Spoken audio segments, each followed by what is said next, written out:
이야기를 잠시 살펴보면서 우리가 은혜를 나누었는데요. 이 민수기 10장 본문을 보면 하나님이 모세에게 은나팔 2개를 만들어서 그것으로 이스라엘 백성들을 지시하며 행진하게 하셨다고 했습니다. 그래서 모세가 하나님으로부터 어떤 음성을 들어요. 그러면 그 음성을 누구에게 지시할까요? 제사장에게 전달을 합니다. 하나님이 이렇게 하라고 하였다. 그러면 제사장은 하나님의 명령을 대변해서 나팔을 불어서 백성들에게 알렸다고 했죠. 그래서 이 나팔 소리는 1차적으로 하나님의 지시와 신호, 하나님의 음성 같은 것이라고 말씀을 드렸어요. 그래서 이 광야 길을 여행하는 이스라엘 백성들이 이 나팔 신호를 제대로 캐치하지 못하면 광야에서 방황하게 되고 결국에는 낙오하게 된다고 말씀을 드렸습니다. 오늘 우리도 마찬가지죠. 매일같이 하나님은 우리에게 들려주시는 이 하나님의 음성들을 우리가 예민하게 듣고 그 하나님의 음성을 따라서 우리가 살아가게 될 때 하늘 가나안까지 안전하게 우리가 도착할 수 있는 것입니다. 그런데 또 이 나팔 상징에 대한 것들을 이제 살펴보면 이 나팔은 백성들을 향한 하나님의 신호만이 아니라 그 다음 구절을 보면 이 나팔은 하나님을 향해 불어올리는 그런 신호도 있다는 거예요. 다시 말해서 나팔 신호는 백성들을 향해서 부는 신호도 있지만 백성들이 하나님을 향해서 부는 신호도 있다고 하는 거예요. 자, 한번 읽어보겠습니다. 자, 민수기 10장 9절 말씀입니다. 시작. 또 너희 땅에서 너희가 자기를 압박하는 대적을 치러 나갈 때에는 나팔을 크게 불지니 그리하면 너희 하나님 여호와가 너희를 기억하고 너희를 너희의 대적에게서 구원하시리라. 예, 이 본문을 보면 너희가 너희 땅에서 자기를 압박하는 대적을 치러 나갈 때 나팔을 크게 불라고 하는 것입니다. 다시 말해서 이 나팔은 언제 불어야 하는 나팔인가 하면 백성들이 전쟁을 하러 나갈 때 그때 부는 나팔입니다. 그런데 본문을 보면 이 전쟁이 어디서 치러지는 전쟁인가 하면 조금 더 세밀하게 보면 너희가 너희 땅에서라고 하는데 이 말은 이들이 이제 약속의 땅 가나안으로 들어가서 벌어질 일을 말하고 있는 겁니다. 그런데 이스라엘 백성들이 앞으로 가나안 땅에 들어갈 때 거기서 그들은 그 가나안을 차지하고 있는 호전적인 7 족속을 만나야 되는데 그런데 그 싸움에서 그들이 모두 이기고 그리고 그들을 정복해야지만 그들은 그 땅에서 평안하게 살 수가 있는 것입니다. 그런데 그 민족들이 어떤 민족일까요? 자, 그 가나안 7 족속에 대한 진술을 보면 신명기 7장 1절에 이렇게 나와 있습니다. 내 하나님 여호와께서 너희를 인도하사 내가 가서 얻을 땅으로 들이시고 내 앞에서 여러 민족 헷 족속, 기르가스 족속, 아모리 족속, 가하나 족속, 브리스 족속, 히위 족속, 여부스 족속과 곧 너보다 많고 힘이 있는 7 족속을 쫓아내실 때라고 얘기하고 있습니다. 다시 말해서 본문을 보면 이 가나안 7 족속은 너보다 숫자도 많고 그리고 아주 힘이 있는 7 족속이라고 했습니다. 그리고 민수기 10장 8절에 보면 10장 9절에서는 이 이스라엘 민족을 압박하는 대적이라고 합니다. 그런데 이 압박하다는 이 말은 이제 원어를 보면 차라르라는 단어를 쓰는데 이 의미는 꺽쇠로 죄다, 꺽쇠로 이렇게 꽉 죄는 거예요. 그리고 포위하여 몹시 심한 고통을 주는 상태, 이런 것들을 의미하는 단어가 바로 이 압박하다는 단어라고 합니다. 다시 말해서 이스라엘 백성들은 이들을 이 가나안 땅에서 정복하지 않는 한 그들로 말미암아 몹시 심한 고통을 당하게 될 것이라고 하는 거예요. 그런데 이 가나안 7 족속은 이스라엘 백성의 힘으로는 정복이 어려운 그런 강한 상대라고 이야기하고 있습니다. 그래서 신명기 7장 1절에 보면 이 가나안 7 족속을 쫓아내는 주체가 누구인가 하면 너희가 아니죠, 그죠? 하나님께서 쫓아내실 때라고 말하고 있습니다. 너희가 아니라 하나님이 쫓아내셔야 된다고 이야기하고 있습니다. 그래서 이스라엘 백성들이 이제 가나안으로 쫙 들어가기 전에 기억해야 될 것은 뭔가 하면 7 족속을 만나기 전에 하나님께서 어떻게 쫓아내신다고 했는가를 기억해야 됩니다. 그래서 성경절을 막 분석하고 연구해 봐야겠죠, 그죠? 주신 말씀들을. 그것은 바로 그들이 가나안 땅에 들어가서 그 7족속을 치러 나갈 때 그들은 그냥 싸우러 나가서는 안 되고 먼저 싸움이 시작되기 전에 먼저 어떤 일들을 해야 되는가 하면 어떻게 해야 되죠? 먼저 뭐를 해야 되죠? 나팔을 불어야 한다고 하는 거예요. 나팔을 불어야 한다. 근데 이 나팔을 불면 어떤 일이 벌어지는가 하면 이스라엘의 하나님이 그 나팔 소리를 듣고 그 다음 당신의 약속을 기억하사 그 대적에게서 이스라엘을 구원하시는 역사를 이루어내시겠다고 말씀하고 있는 것입니다. 그래서 이 나팔 소리는 간단하게 말하면 하나님의 역사 개입을 의미하는 거예요.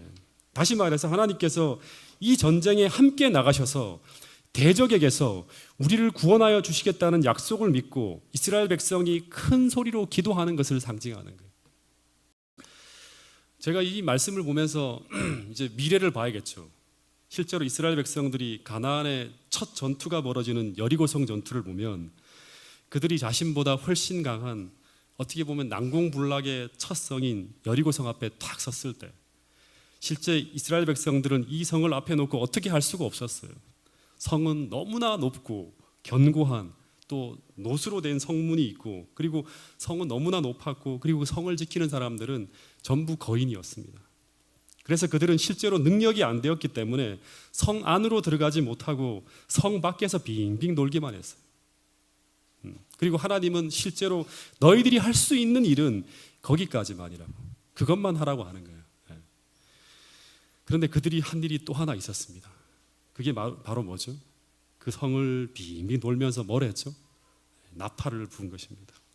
그런데 이 나팔 소리가 여리고성 주변에 계속 울려 퍼질 때 하루에 한 번씩 일주일을 계속 도는 거예요. 그런데 7번째 날 7번 여리고성을 돌면서 성 주변으로 나팔 소리가 쫙 울려 퍼질 때 그 나팔 소리에 여리고성이 무너지는 것을 보게 됩니다. 그런데 이 나팔 소리에 여리고성이 무너지는 게 아니라 민수기 10장을 보면 이 나팔 소리가 들릴 때 하나님이 이 나팔 소리를 들으시고 그 다음 하나님께서 약속하신 것을 기억하시고 하나님의 구원하시는 역사가 펼쳐지면서 여리고성이 무너지는 거예요. 그러니까 기도하는 소리를 들을 때 하나님께서 어떻게 하신다?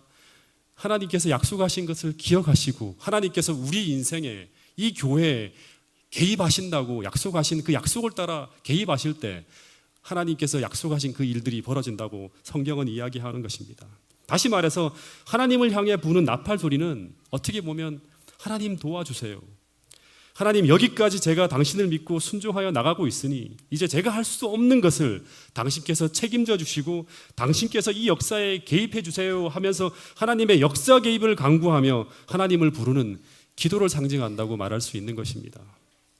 여러분 이 나팔의 무기를 여러분 과소평가하지 마시고 여러분들의 문제 앞에서 언제나 나팔을 불 수 있는 믿음의 사람들이 될 수 있기를 간절히 바라겠습니다. 성경에 보면 이 오직 나팔 소리로 대적이 무너지는 역사가 성경에 여럿이 나옵니다. 그 또 하나를 보면 이 사사기 6장에 보면 이스라엘을 압박하며 치러온 그 미디안 13만 대군에 맞서는 이 기드온의 군대는 고작 300명이었습니다. 그런데 이 300명의 군대가 사사기 7장에 보면 어떤 일을 하는가 하면 이 300명의 군대가 그 미디안 진영 전체를 산 꼭대기에서 포위합니다. 300명이 13만을 포위하는 거예요. 말도 안 되는 일이지만 그런데 이 이야기가 말이 되는 이유는 이들의 손에 무엇이 들려 있는가 하는 거예요. 무엇이 들려 있죠? 바로 나팔이 들려 있었어요. 나팔이. 그런데 오늘 우리는 이 13만 이 300명이 13만 대군을 물리칠 만큼 위대한 무기인 이 나팔의 위력을 믿고 있는가 하는 거예요. 어쨌든 이들이 산꼭대기에서 이 나팔을 들어 불 때 어떤 일이 벌어지죠? 뭐 횃불을 밝히고 그 다음에 항아리를 깨고 하는 그런 것들보다 중요한 것은 나팔을 불었다는 거예요. 이 나팔을 불 때 순식간에 미디안 진영이 아수라장이 되면서 여리고성이 무너지는 것과 똑같이 초토화되어지는 걸 볼 수 있습니다. 그 이유는 똑같아요.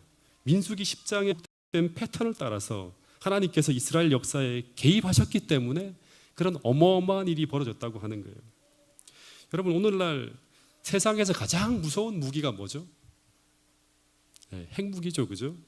그래서 북한이 이 핵무기를 소유하고 있기 때문에 이 핵무기 때문에 어떻게 보면 우리나라나 일본이나 괌이나 핵무기의 표적이 되는 미국 본토까지 다 무서워서 벌벌 떨고 있습니다. 빨리 그것을 해결하라고. 그런데 이 핵무기가 그 국방부가 있는 용산에 떨어지면 몇 명이 죽는지 아십니까? 용산에 이제 아마 북한은 아마 전쟁이 나게 되면 이 국방부가 있는 용산에다가 아마 핵무기를 떨어뜨릴 건데 그렇게 되면 한 번에 40만 명이 그냥 사라진다 그럽니다. 순식간에 다 사라진다 그럽니다. 정말 무서운 무기죠. 그런데 이 비슷한 위력을 가진 무기가 바로 뭔가 하면 기도라고 하는 거예요. 네. 한순간에 대적을 완전히 사라지게 만들 수 있는 게 바로 이 기도라고 하는 거예요. 실제로 그 비유가 아니라 아수르의 18만 대군이 예루살렘을 포위하고 최후 통첩의 기별이 이스라엘 왕 히스기야에게 딱 전달되어졌을 때 당시 이스라엘이라는 나라는 속수무책이었어요.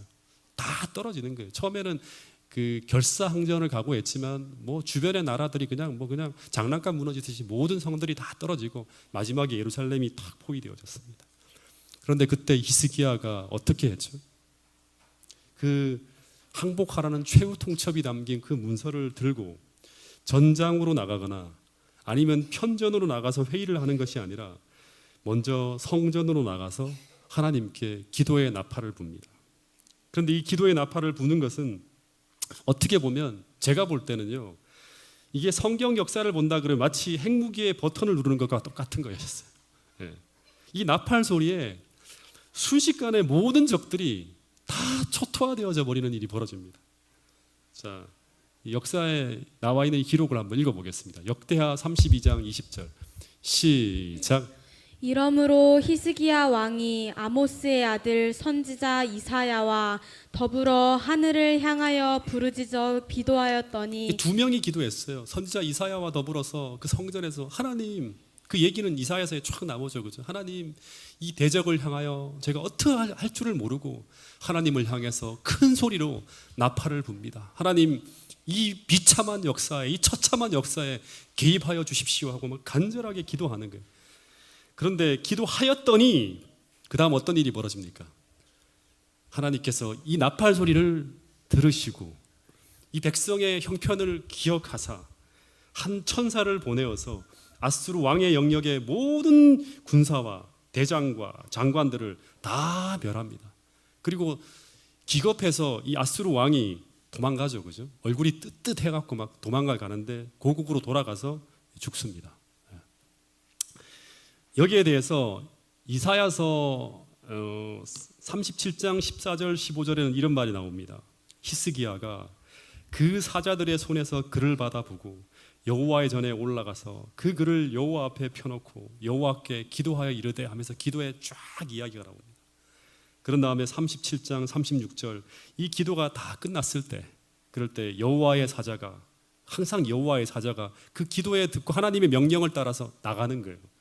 아수르 진중에서 얼마를 사라지게 했다? 18만 5천인을 쳤으므로 아침에 일찍 일어나 본즉 시체뿐이라. 핵무기가 떨어진 거죠. 그 기도 한 방에 핵무기가 떨어져서 이스라엘을 괴롭히고 힘들게 하던 그 모든 존재들이 다 사라져버린 거예요. 여러분, 성경의 모든 역사는 언제나 하나님께서 말씀하신 그 같은 공식을 따라서 같은 패턴으로 이루어지고 있음을 우리가 잊지 말아야 됩니다. 이것은 수백 년 전에, 수천 년 전의 역사가 아니라 오늘 이 순간에도 현재 진행형으로 이루어질 수 있는 역사라고 하는 거예요. 실제로 히스기야 당시에 하나님께 기도하여서 이스라엘이 구원을 경험한 적이 거의 없는 암흑시대였어요.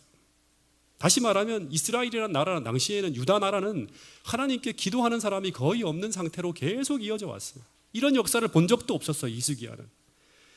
심지어 바로 얼마 전에 북방 이스라엘이라는 하나님 나라가 이 동일한 아수르 군대에 의해서 멸망당하는 역사를 지켜본 사람이 바로 누군가 하면 히스기야라는 사람이에요. 오늘처럼 암흑의 시대였죠. 그러나 그런 그 어둠 속에서도 어쩌면 전설 같은 그 민수기 10장에 나오는 그 하나님의 약속을 믿고 그는 그 위기의 순간 하나님을 향하여 큰 소리로 하나님의 귀에 들릴 만큼 진심으로 간절함을 담아서 전심으로 나팔을 불었다는 거예요. 그런데 그 하나님은 그 나팔 소리를 들으시고 그 히스기야와 아니 이스라엘과 약속하신 그 언약을 잊지 않으시고 기억하사 그들을 구원하기 위한 역사가 이루어지는 거예요. 바로 핵무기보다 더 무서운 위력을 가진 하나님의 천사가 그 모든 것을 다 해결해 버린 거예요. 바로 그 전날까지만 하더라도 이제 이스라엘은 초토화되어지고 형편없이 북방 이스라엘과 똑같은 형편으로 비참하게 모든 사람들이 죽어나가는 그런 일이 벌어질 수 있었지만 상황이 완전히 바뀌어버린 거예요. 기도한 후에. 여러분, 오늘 우리에게 이런 위대한 무기가 들려져 있다는 사실을 잊지 않고 믿게 되기를 간절히 바라겠습니다. 하나님은 오늘 우리가 인생의 큰 난관을 만나게 될 때 우리는 그 시련 속으로 절대 홀로 들어가서는 안 되고 그 시련이 시작되기 전에 그 문제가 시작되기 전에 먼저 나팔을 불어서 하나님의 역사 개입을 요청해야 된다는 사실을 가르쳐주고 있다는 사실을 잊지 않게 되기를 간절히 바라겠습니다. 요한계시록 8장 9장의 이야기를 보면요, 7 나팔이 불 때 그 일이 시작되기 전에 먼저 어떤 일이 벌어지는가 하면 이 7 나팔이 분다는 것은 하나님의 역사 개입이에요.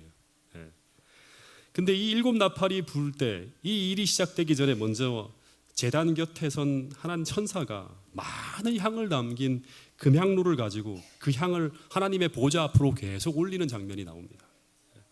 그리고 그 기도의 향연이 올라갈 때 그때 그 7 나팔이 불려지고 그리고 그 후에 내성과 지진이 나면서 하나님의 역사 개입, 하나님의 임재의 상황이 이루어지는 일들이 쫙 벌어집니다.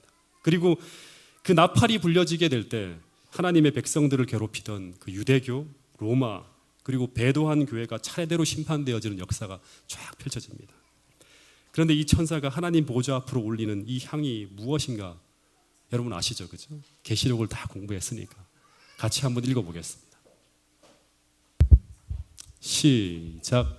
또 다른 천사가 와서 제단 곁에 서서 향로를 가지고 많은 향을 받았으니 이는 모든 성도의 기도와 합하여 보좌 앞 금 제단에 드리고자 함이라.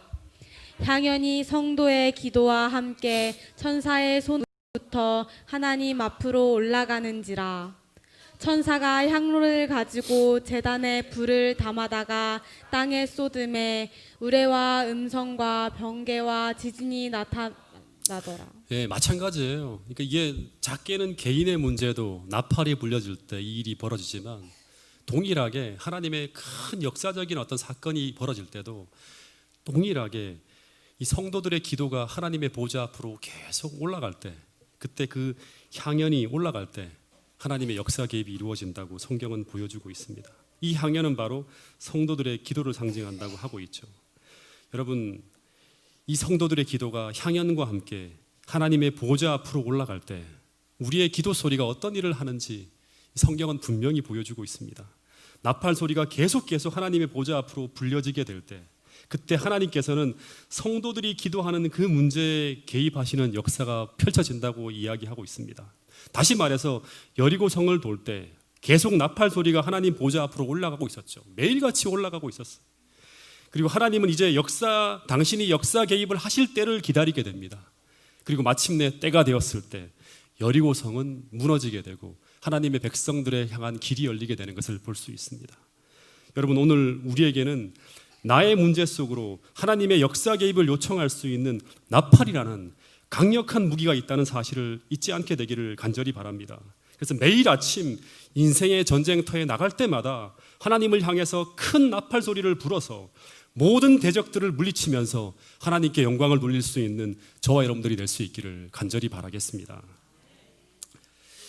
오래전에 제가 이제 청년일 때였어요.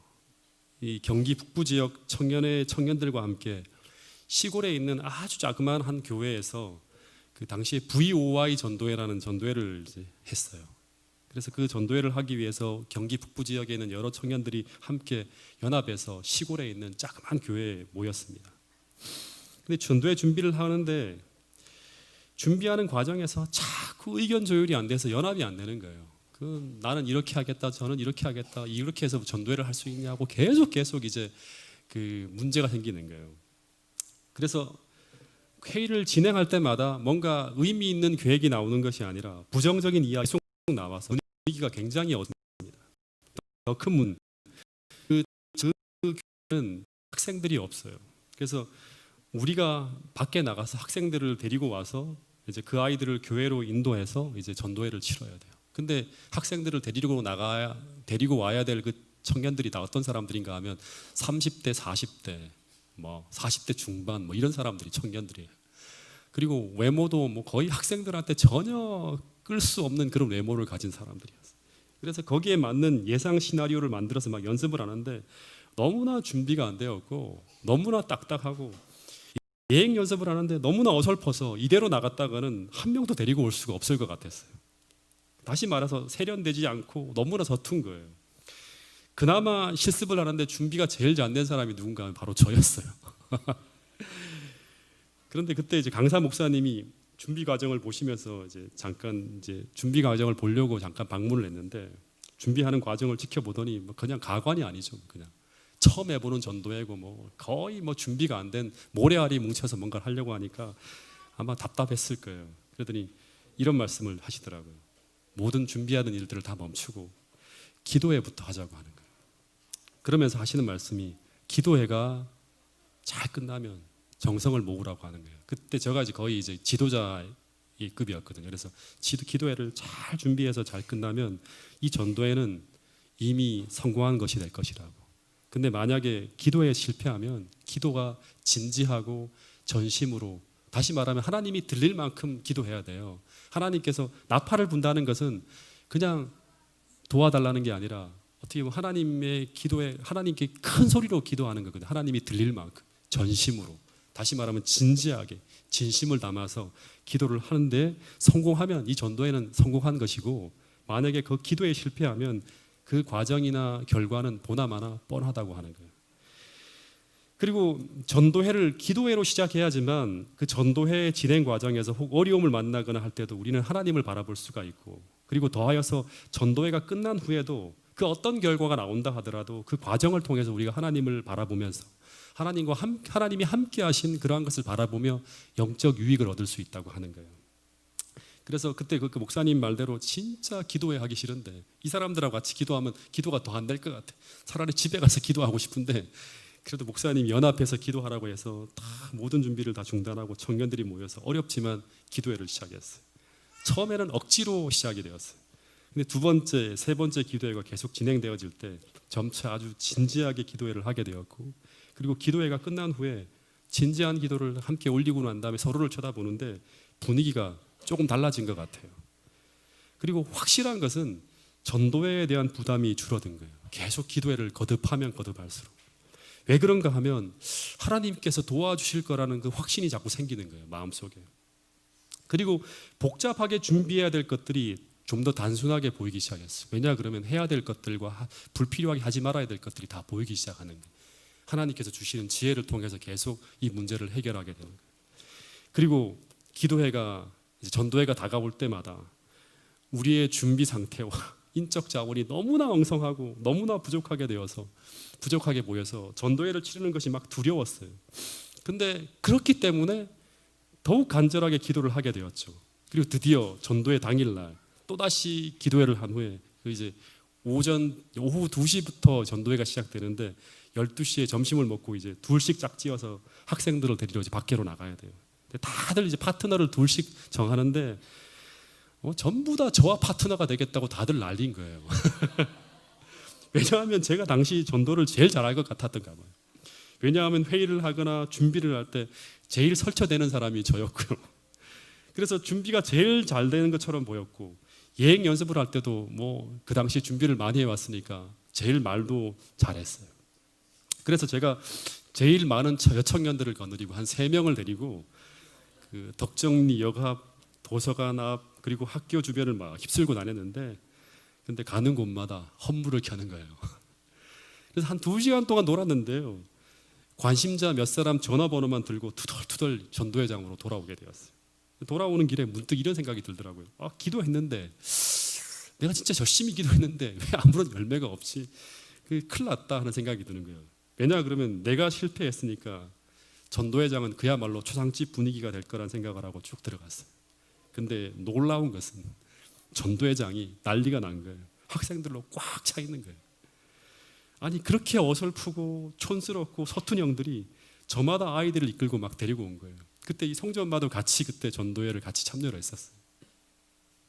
그래서 첫날 집회가 끝나고 피드백 시간, 그 형들이 학생들을 인도한 경험담을 나누는데 그 형들은 하는 말이 할 말이 없다고 하는 거예요. 그냥 학생들을 보고 교회 가자고 땡기니까 아이들이 하는 말이 재미있냐고 해서 그냥 재미있다고 하니 아이들이 그냥 끌려오는 거예요. 근데 저는 어떻게 했는가 하면 하나님을 많이 믿냐고, 하나님에 대해서 아냐고, 그리고 그 하나님은 어떤 하나님이라고 막 장황하게 설명을 해대니까 아이들이 다 도망가는 거예요. 그러면서 우리가 고백한 게 뭔가 하면 전도의 기간 내내 예상을 빗나가는 현상들을 보면서 우리는 우리의 기도에 역사하시는 하나님의 역사 개입을 보았다고 하는 거예요. 여러분, 근데 만약 기도하지 않고 전도회를 준비했다면 어떤 일이 벌어졌을까요? 전도회가 성공해도 문제인 거예요. 왜냐하면 그 전도회의 성공은 회의나 세련된 말솜씨나 인간의 능력이 그것을 가능하게 했다고 말할 수 있기 때문입니다. 여러분, 기도의 영광을 맛본 교회만이 사역을 통한 하나님의 영광을 맛볼 수 있다고 합니다. 기도의 영광을 맛본 교회만이, 다시 말하면 기도를 통해서 우리가 하나님에게 의미 있는 나팔을 올려 보냈을 때, 그때 사역을 통한 하나님의 영광을 맛볼 수 있다고 하는 거예요. 자주 말하지만 예수님께서 이런 말씀을 하셨어요. 우리가 살아가고 우리가 하나님의 일을 해야 될 때마다 다 문제투성이인 상황 속으로 우리는 들어가게 될 거예요. 왜냐 그러면 가나안 성을 그냥 정복한 게 아니죠, 그렇죠? 그 앞에 철옹성 여리고성이 앞에 막고 있고 정말 험난하고 호전적인 일곱 족속이 그 속에 다 우글거리는 그 속으로 들어가서 그들을 정복하고 하나님 나라를 세워야 하는 그 상황들이 바로 우리가 직면하는 미래의 상황들이라고 하는 거예요. 근데 우리가 어떻게 그 속에서 하나님 나라를 이루고 하나님 역사를 이룰 수 있는가? 그 답은 바로 이것이라고 이야기하고 있습니다. 같이 읽어보겠습니다. 시작. 집에 들어가심에 제자들이 조용히 묻자오되 우리는 어찌하여 능히 그 귀신을 쫓아내지 못하였나이까? 이르시되 기도 외에 다른 것으로는 이런 종류가 나갈 수 없느니라 하시니라. 예, 다시 말하지만 교회에서 기도를 대체할 수 있는 것은 아무것도 없다고 하는 거예요. 예, 교회에서 신자들이 기도를 대체할 수 있는 어떤 다른 사역을 찾는다 그러면 그것은 실패하는 거예요. 예. 여러분, 하나님께서 우리 앞서 가셔서 우리 앞의 문제들에 먼저 개입하여서 우리가 가는 길에 우리의 인생 길에 개입할 수 있도록 늘 나팔을 불러 하고 있습니다. 여러분, 이 약속 그리고 이 명령을 잊지 않고 매일매일 여러분들의 인생길을 앞서 가셔서 하나님께서 나의 인생에 개입할 수 있도록 나팔을 불 수 있는 저와 여러분들이 될 수 있기를 간절히 바라겠습니다. 여러분, 우리 앞에 놓인 어떤 영적 전쟁을 치러야 할 문제들이 있다면 먼저 하나님의 역사 개입을 요하는 나팔을 불어야 하는 거예요. 특별히 이번 전도회를 앞두고 만나야 될 사람들이 있다면, 그리고 초청해야 될 사람들이 있다면 먼저 간절한 기도를 통해서 하나님께서 그 선악의 싸움터에 개입하시도록 나팔을 불어야 한다는 거예요. 여러분, 얼마 전에 제가 기도의 진실이라는 그 설교를 할 때 르비딤 전투에서 어떤 일이 벌어졌죠? 이 모세의 손이 아론과 훌의 도움으로 하늘을 향해 올라갈 때 하나님의 역사 개입으로 여호수아의 군대가 승리하고 있었어요. 마찬가지로 반대로 손이 내려갈 때는 이게 밀리는 거예요. 다시 말하면 하나님 손이 올라갈 때는 기도하고 나팔을 불고 있기 때문에 하나님께서 역사 개입이 이루어지면서 그 호전적인 아말렉 민족들이 패하게 되는 거예요. 근데 기도를 멈추게 될 때 하나님의 역사 개입이 멈추어지면서 밀리고 있는 거예요. 이 하나님께서 실물 교훈을 통해서 우리에게 가르쳐주고 보여주시면서 교훈하고자 이 모든 이야기들을 만들어내신 거예요. 여러분, 마찬가지로 이번 전도회가 끝나기 전까지 우리의 기도의 손이 내려가지 않아서 하나님께서 쉬지 않고 우리의 싸움에 개입하실 수 있도록 힘차게 기도의 나팔을 불 수 있는 동작중앙교회 모든 성도들이 될 수 있기를 간절히 바라겠습니다. 여러분, 지금 내 마음에 무겁게 찾아오기 시작하는 어떤 두려움이 있습니까? 무언가 미래에 대한 염려되고 불안한 일들이 있습니까? 그때마다 나팔을 불라고 하시는 이 하나님의 약속을 기억하고 위대한 기도의 나팔을 힘차게 불 수 있는 위대한 하나님의 군대, 하나님의 나팔수들이 될 수 있기를 간절히 바라겠습니다. 그 나팔 소리에 여리고성이 무너지고 요단강이 갈라지고 블레셋의 13만 대군과 미디안의 18만 대군이 사라지는 위대한 하나님의 역사 개입이 이루어졌다는 사실을 잊지 않게 되기를 간절히 바라겠습니다. 동일하게 우리의 나팔 소리에 그런 위대한 하나님의 역사 개입이 일어날 수 있다는 것을 믿게 되기를 간절히 바라겠습니다. 오늘 우리는 가야 할 길이 있고 이루어야 할 일이 있고 정복해야 할 성들이 우리 앞에 놓여 있습니다. 이 일을 위해서 나팔을 불며 전진할 수 있는 저와 여러분들이 될 수 있기를 간절히 바라겠습니다. 마지막 말씀입니다. 자, 33절 민수기 10장 33절부터 36절까지의 말씀을 읽고 오늘 말씀을 줄이도록 하겠습니다. 시작. 그들이 여호와의 산에서 떠나 3일 길을 알 때에 여호와의 언약궤가 그 3일 길에 앞서가며 그들의 쉴 곳을 찾았고 그들이 진영을 떠날 때에는 낮에는 여호와의 구름이 그 위에 덮였었더라. 궤가 떠날 때에는 모세가 말하되 여호와여 일어나사 주의 대적들을 흩으시고 주를 미워하는 자가 주 앞에서 도망하게 하소서 하였고 궤가 쉴 때에는 말하되 여호와여 이스라엘 종족들에게로 돌아오소서 하였더라. 궤가 떠날 때 대적을 치러 나갈 때 모세가 뭐 했죠? 기도한 거죠. 그죠? 여호와여 일어나사 주의 대적들을 흩으시고 주를 미워하는 자를 주 앞에서 도망하게 하소서 하고 기도하였다고 합니다. 여러분, 이 말씀들이 우리의 마음속에 담겨지기를 간절히 바라면서 말씀을 줄이도록 하겠습니다.